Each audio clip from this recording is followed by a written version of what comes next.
কিছু সঙ্গত কারণে হয়তো ফিরাটা হয়ে ওঠেনি এখনো, তবে সময় তো চলে এসছে মনে হয়, ইনশাল্লাহ দ্রুতই ফিরে আসব। দেশের রাজনৈতিক অঙ্গনে দীর্ঘ সময় ধরে অনুপস্থিত তারেক রহমান ২০০৮ সাল থেকে লন্ডনে নির্বাসিত জীবন কাটাচ্ছেন ৫৯ বছর বয়সী বিএনপির এই ভারপ্রাপ্ত চেয়ারম্যান। প্রায় ২ দশক পর অবশেষে ২০২৬ সালের সংসদ নির্বাচনে অংশ নিতে দেশে ফিরছেন তারেক রহমান। যে প্রত্যাশিত নির্বাচন জনগণ চাইছে, সেই প্রত্যাশিত নির্বাচন যখন অনুষ্ঠিত হবে জনগণের সাথে, জনগণের মাঝেই থাকবো ইনশাল্লাহ। সম্প্রতি বিবিসি বাংলাকে দেওয়া এক সাক্ষাৎকারে তারেক রহমান বলেন, সময় এসেছে, ইনশাল্লাহ আমি শীঘ্রই ফিরে আসব। আমি এই সময়ে নিজেকে দূরে রাখতে পারবো না। দীর্ঘ প্রতীক্ষিত এই নির্বাচনকে তিনি পরিবর্তনের নির্বাচন হিসেবেও অভিহিত করেছেন। বিএনপির একাধিক সূত্র জানিয়েছে, আগামী ১০ থেকে ২০ নভেম্বরের মধ্যে দেশে ফিরতে পারেন তারেক রহমান।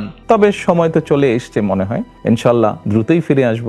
বিএনপি মনে করছে ২০২৬ সালের নির্বাচনে তাদেরই জয় হবে। ব্রিটিশ গণমাধ্যম দ্য ইন্ডিপেন্ডেন্ট বলছে, এবারের নির্বাচন দেশের ইতিহাসে অন্যতম ফলপ্রসূ এবং অন্তর্বর্তী সরকারের তত্ত্বাবধানে অনুষ্ঠিত হবে।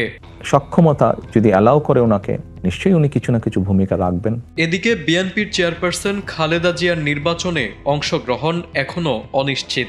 এ প্রসঙ্গে তারেক রহমান জানান, খালেদা জিয়া সুস্থ অবস্থায় জেলে গিয়েছিলেন এবং অসুস্থ অবস্থায় ফিরে এসেছেন। তিনি যথাযথ চিকিৎসা পাননি, তবে স্বাস্থ্যের উন্নতি হলে নির্বাচনেও ভূমিকা রাখতে পারেন। গত বছরের জুলাই আন্দোলনে শেখ হাসিনার সরকারের পতনের পর দেশের রাজনৈতিক পরিস্থিতিতে বড় পরিবর্তন এসেছে। দীর্ঘদিন ক্ষমতার বাইরে থাকা বিএনপির জন্য এটি বড় সুযোগ বলে মনে করছেন বিশ্লেষকরা। তারেক আজিজ, এটিএন বাংলা।